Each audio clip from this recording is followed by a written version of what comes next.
संयोजक एनआरएनका पूर्व अध्यक्ष आदरणीय शेष गलेज्यू, आजका सभापतिज्यू, भर्खर आफ्नो कार्यव्यस्तताले निस्किनुभएका नेपाल सरकारका सम्माननीय पूर्व प्रधानमन्त्री, गैर-आवासीय नेपाली सङ्घका एजेन्डाहरू हरपल अघि बोकेर हिँड्ने श्री पुष्पकमल दाहालज्यू, सम्मानित नेपाली काङ्ग्रेस पार्टीका प्रवक्ता डाक्टर प्रकाश शरण महज्यू, उपस्थित नेपालका पूर्व कानुन मन्त्री आदरणीय श्री गोविन्द बन्देज्यू, सम्पूर्ण पूर्व मन्त्रीज्यूहरू, उच्च स्तरीय समितिका साथीहरू र सम्मानित पार्षदज्यूहरूलाई हार्दिक नमस्कार। गैर आवासीय नेपाली सङ्घको पछिल्ला वर्षहरूमा संस्थाको उद्देश्य केन्द्रित भन्दा पनि व्यक्तिको नेतृत्व केन्द्रित हुँदै गरेर अहोगतिमा पुग्दै गर्दा सम्मानित सर्वोच्च अदालतले दिएको परमादेशको आधारमा टेकेर आज यो भव्य कार्यक्रम सफल भएको छ। यो कार्यक्रम सफल पार्नको लागि 3 महिनाको नोटिसमा यो आफ्नो सम्पूर्ण कामहरू छोडेर 2000 भन्दा धेरै पार्षद साथीहरू काठमाडौँ आइदिनु भएको छ। उहाँहरूलाई हार्दिक आभार व्यक्त गर्न चाहन्छु। गैर आवासीय नेपाली सङ्घका काँधमा धेरै ठुलो जिम्मेवारी छ, चाहे त्यो गैर आवासीय नेपाली नागरिकताका इस्युका पाटाहरू हुन्, चाहे सामाजिक सुरक्षाका पाटाहरू हुन्, चाहे श्रमिकका इस्युहरू हुन् वा गोर्खाजका इस्युहरू हो वा तिनीहरूका इस्युहरू।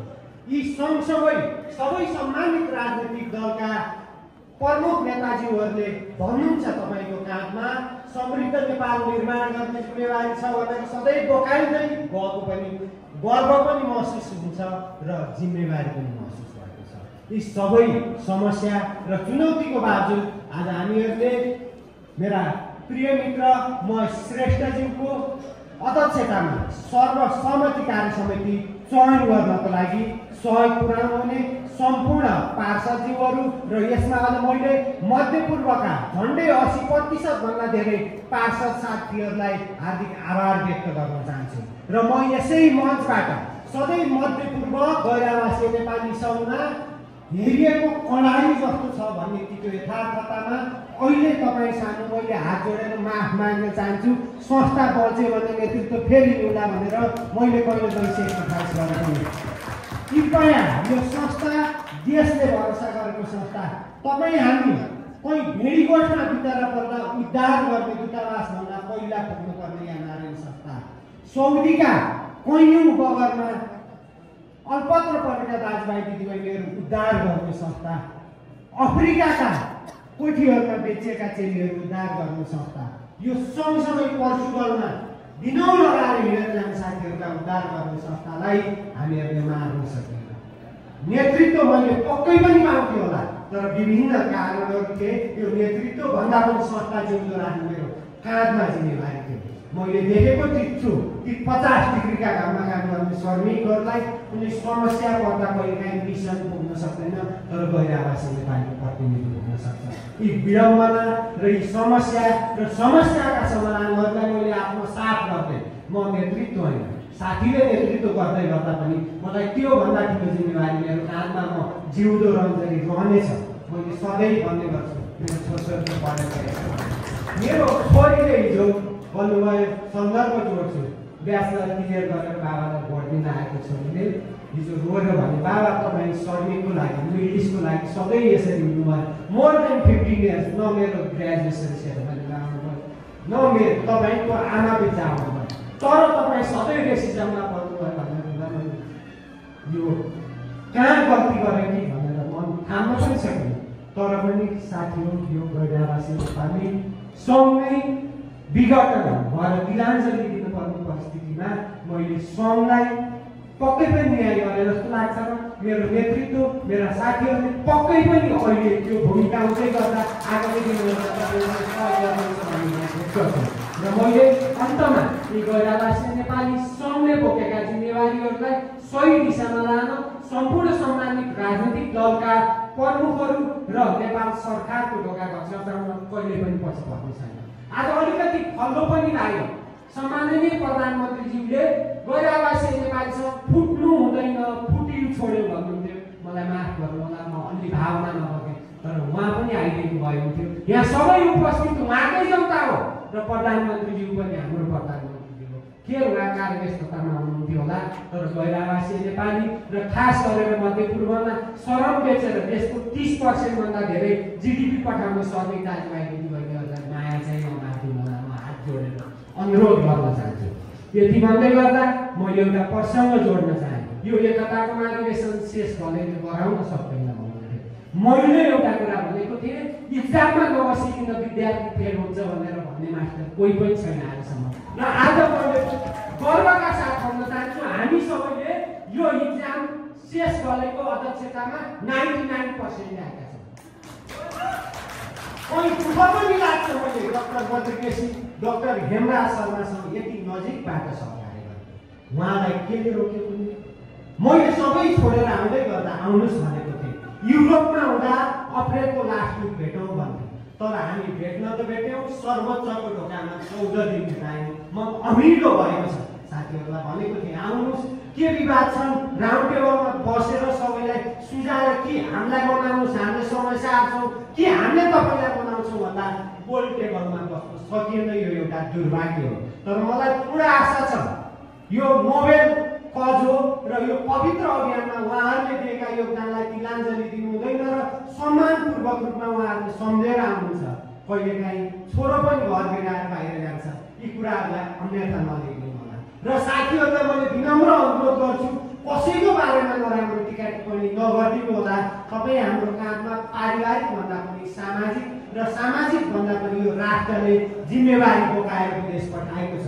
बाध्यताले विदेशिँदै गर्दा मैले सधैँ सुन्ने गरेको छु, तपाईँहरूले समृद्ध नेपाल पनि बनाउनुहोस् भनेर। जो बाबुआमाको लागि औषधि किन्नको लागि विदेशिएको छ, छोरछोरीको फी तिर्नको लागि बाध्यताले बिहे गरेको अर्को दिन विदेशिएको छ, उनीहरूको काममा फेरि नेपाल विकासको जिम्मेवारी पनि बोकाइएको छ। तसर्थ यी सबै गहन कुराहरूलाई आत्मसात गर्दै निर्वाचित साथीहरूले खुट्टा नकपाइकन नीति विधान सबै कुराहरूलाई आत्मसात राख्दै र मैले अर्को कुरा पनि अनुरोध गर्छु, सम्मानित नेपाल सरकारको जसले नेतृत्व गरे पनि गैर आवासीय नेपालीका मुद्दा उठाउनलाई कोही पनि खुट्टा नकपाइदिनु होला। चाहे सम्मानित सत्ता पक्ष दल होस् वा प्रतिपक्ष दल हो, उहाँहरूलाई नै हामी जनता हो। र कहिलेकाहीँ भनिन्छ राजनीति गरे भनेर, राजनीतिको ढोकामा बसेर चाहिँ हाम्रा एजेन्डै सम्बोधन हुन्न। गैर आवासीय नेपाली सबको तपाईँको सामाजिक सुरक्षाको 12 वर्ष लडेर यहीँ हुनुहुन्छ मित्र टिभी क्षेत्रज्यू। 12 वर्षपछि सम्बोधन भएको, 2 वर्षमा 120 अरब जम्मा भएको छ। 17 लाख नेपाली श्रमिक दाजुभाइ दिदीबहिनीहरू आबद्ध हुनुभएको छ। त्यो 120 अरबले मलाई लाग्छ 6000 मेगावाटको इक्विटी जम्मा हुन्छ। त्यो 6000 मेगावाटको एउटा हामीहरूले हाइड्रो प्रोड्युस गरेको भए त्यो सामाजिक सुरक्षाको कति बढी हुन्थ्यो। तर त्यो बोर्डमा हामीहरूलाई सोधिँदैन, पैसा उठाइदैन जम्मा गर्दै भनिन्छ। हामीहरू पनि त कहिले कहिले अर्थविदहरू हामीहरूसँग छौँ, निर्माणविद साथीहरू हुनुहुन्छ। यो कुरामा पनि मैले यही मार्फत सम्मानित नेपाल सरकारको ध्यान आकर्षण गराउन चाहे। र लगानीका पाटाहरूमा पनि लगानी ल्याउन भन्नुहुन्छ। एटलिस्ट लगानी प्रवर्धन गर्न लगानी दूतहरू रिजन वाइज एसिया मध्यपूर्व लगायत ठाउँहरूमा तपाईँले जिम्मेवारी दिनुहोस् न त। सरकारले व्यक्तिले मात्र कसैले पनि चिन्दैन, नेपाल सरकारले तपाईँलाई यो किसिमको जिम्मेवारी दिएको छ भनेर अनर गर्न पनि हात खुम्चाउनु पर्नेछ। पर्यटन प्रवर्धनका पाटाहरूमा पनि पर्यटन दूत बनाउन पनि हात खुम्चाउनु पाटाहरू छन्। धेरै कुराहरू थिए साथीभाइहरू, तर पनि मैले समयको पाबन्दीले गर्दा 3टा कुरा दोहोऱ्याउन चाहे। यस पटक पनि मध्यपूर्वलाई मैले नेतृत्व ल्याएर आउन सकिनँ, सबैसँग माफी माग्छु। तर संस्था बचाएर आएका छन् र त्यो संस्था बचाएको क्रेडिट सबभन्दा धेरै मध्यपूर्वका साथीहरूलाई जान्छ। मैले यति भन्दै गर्दा साथीहरूलाई पनि सम्मान गरेको छु, तर ती मध्यपूर्वका साथीहरू जो जागरुकताका साथ कतारबाट मात्र 1200 साथीहरू काठमाडौँ आउनुभएको छ, विभिन्न हुनुहुन्छ। तर यति सबै भए पनि तपाईँहरू सबैले एउटा पवित्र काम गरेर जानुभएको छ, संस्था बचाएर जानुभएको छ। आगामी दिनमा कोही न कोही त आउला नि। र मैले मेरा 24 मुदे एजेन्डाहरू सम्बोधन भएन भने म सिक्नु पनि त उहाँलाई दिनदिनै ढोका घस्न चाहन्छु। नेपाल सरकारको पनि मेरो पनि हैसियत छ, ढोका घस्न चाहन्छु। यी अभियानका यी नाराहरू नसकिकन बस्ने छैनन्, थाकेर कहिल्यै बस्ने छैनन्। बरु मेरो जीवन त्याग्नु पर्ला, म यी मुद्दाहरू सम्बोधन गराउन छु। यति भन्दै गैर आवासीय नेपाली सङ्घको एकता महाधिवेशन भव्य रूपमा सफल भएको छ। कहीँ मैले सेक्रेटराइज गरेको हुँदा र विशेष धन्यवाद मैले डाक्टर केशव, हाम्रो कृष्णगिरीज्यू, गङ्गाधर गौतमज्यू लगायत धेरै साथीहरूलाई आभार व्यक्त गर्न चाहन्छु। साथै धेरै उम्मेदवार साथीहरूलाई म रातो छुटेको छैन सेक्रेटराइजमा, अलिक चर्को बोलेको हुँदा, तर आज यो राम्रो गाउँ हेर्नको लागि हो। कहीँ मैले चर्को बोलेको भए पनि गल्ती भएको भए माफी माग्छु। र मलाई एउटा उम्मिद छ 2017, 19, 21मा जस्तो सबै साथीभाइको मुहारमा हँसिलो चमक देख्न पाएको छु। त्यो सबै हामीहरूको जित हो र एमाले फेरि ग्रेड बन्छ भन्ने कुरामा हामी विश्वस्त छौँ। र केही छुटेका साथीहरूलाई नि हामीहरूले रेड कार्पेटै बिछाएर ल्याउँला, तर मुद्दामा कम्प्रोमाइज हुँदैन, विधि विधानमा कम्प्रोमाइज हुँदैन। ती कुराहरू कम्प्रोमाइज नगरिकन उहाँहरूलाई कहाँबाट बोकेरै ल्याउनु पर्ने फेरि ल्याउँला मान्ने कुरामा, तर संस्था विपरीत सरकार ल्याउँदैनौँ। तसर्थ सम्पूर्ण साथीहरू, तपाईँ हामी सबैको आस्थाको धरोहर हो। 80 लाख नेपालीहरू भन्दै गर्दा सबैको आस्थाको धरोहर हो। मेम्बर कति पनि अहिले एउटा ग्रेड हामीहरूले डिसिजन गरेका छौँ। एमाले एक अनुसार सबैले भोट हाल्नु पाउँछ। अझ केही साथीहरूले भन्नुहुन्छ एमाले नजानेकोले भोट हाल्नु, के प्रधानमन्त्री बन्ने सांसदलाई भोट हाल्दा प्रधानमन्त्री के हो भन्ने त्यही नागरिकले मात्र भोट हाल्न पाउने हो र? अलिकति कम सचेत भएको नागरिकहरूलाई तपाईँहरूले होच्याउँदा तपाईँको नैतिकताले दिन्छ र? सर्विक दाजुभाइ दिदीबहिनीहरूको त्यो भोटिङ राइटलाई तपाईँहरूले यसरी नहोच्याइदिनुहोस्। आज मैले चुनौतीका साथ भन्छु, रेमिटेन्सको 70% त्यही सर्विक दाजुभाइ 50 डिग्रीको घाममा खट्ने दाजुभाइले गरेका छन्। उनीहरू कर्मठ योद्धाहरू हो, बिचराको पात्र होइन। यति भन्दै मैले धेरै लामो समयले तपाईँहरू साथ फेरि पनि यो अभियानमा अझ उत्सुकताका साथ जोडिन्छु र यो अभियान र यो अधिवेशनको क्रममा कहीँ कतै मैले कुनै साथीहरूलाई ठेस पुग्ने किसिमको बोलेको रहेछु भने मलाई माफ गरिदिनु होला। मेरो एक मात्र उद्देश्य थियो सर्वसमितिको कार्यसमिति चयन गर्छु। म हुँ नहुँ, तर कार्यसमिति सर्वसमितिले चयन होस् भनेको त्यो सक्सेस भएको छ। यसमा मैले माननीय पूर्व अर्थमन्त्रीज्यूलाई पनि आभार व्यक्त गर्न चाहन्छु। अब यो कार्यरूपले कहिलेकाहीँ कसले भनेको कसले मान्नुपर्ने परिस्थिति पनि भएर आउँछ, तर पनि उद्देश्य र गोल भनेको त फेरि सर्वसमितिको नेतृत्व चयन गर्ने, संस्थालाई सही गन्तव्यमा लाने हो। र त्यो कुरामा हामीहरू कम्प्रोमाइज नगरिकन तपाईँहरूका दैलामा हाम्रो गैर आवासीय नेपाली सङ्घका एजेन्डा मुद्दा ल्याएर आउनेछौँ। ती दैलो खोलिदिनु होला। मैले अस्ति जोडेको थिएँ, झन्डै 1300जना नेपाली दाजुभाइ दिदीबहिनीहरू जेल जीवन बिताइरहेका छन्। सामान्य गल्तीका कारणले 70% भन्दा धेरै छन्। ती छुटाउने पहल के हुन्छ? माननीय परराष्ट्र मन्त्रीज्यूसँग मैले बार्गेनिङ गरेका पोइन्ट पनि मैले भने र अर्को मलाई लाग्छ झन्डै 1700जना नेपालीहरूले मृत्युवरण गरेका बिमाका पैसा विभिन्न राष्ट्रबाट आउन बाँकी छन्। त्यो पनि उहाँसँग मैले बाटोहरू के गरेँ भन्ने कुरा ओपनली भन्छु। ती कुरामा पनि उहाँले पूर्ण रूपमा सहयोग गर्छु भन्नुभएको छ। र अर्को गैर आवासीय नेपाली सङ्घलाई सर्वोच्च अदालतले दिएको परमादेशै सही हो भन्ने कुरा, किन भन्दा म्यान्डेट त म्यान्डेट हो नि त। हिजो माननीय परराष्ट्र मन्त्रीज्यूले भन्नुभएको छ कानुन भन्दा माथि कोही पनि छैन। त्यो तपाईँको आधिकारिकता र सबै मिलाएर जानुहोस्, तर त्यो सर्वोच्च अदालतले दिएको परमादेश भन्दा म पनि माथि छैन भनेर एस्योर गराउनु भएको छ।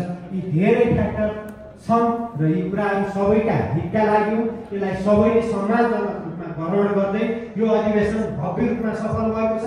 नेतृत्वमा जाने साथीहरूले यो दायित्व नबिर्सिनु होला, खुट्टा नडराउनु होला, विधि विधान नभुल्नु होला।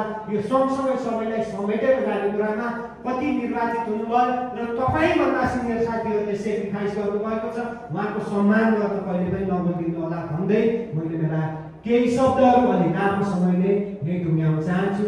जय एमाले, जय नेपाल, जय देश।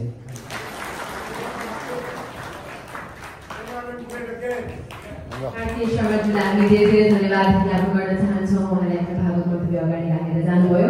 अब भने म मन्तव्य क्रमलाई अगाडि बढाइदिनुका लागि रविना थापाज्यूलाई हार्दिक अनुरोध गर्न चाहन्छु। एनआरएले हाई लेभल कमिटीका मेम्बर सेक्रेटरी हुनुहुन्छ, उहाँलाई अगाडि आई आफ्नो मन्तव्य राखिदिनुका लागि हार्दिक अनुरोध। हलभित्र भएका सम्पूर्णलाई पनि आसन ग्रहण गरिदिनुका लागि म हार्दिक अनुरोध गर्न चाहन्छु।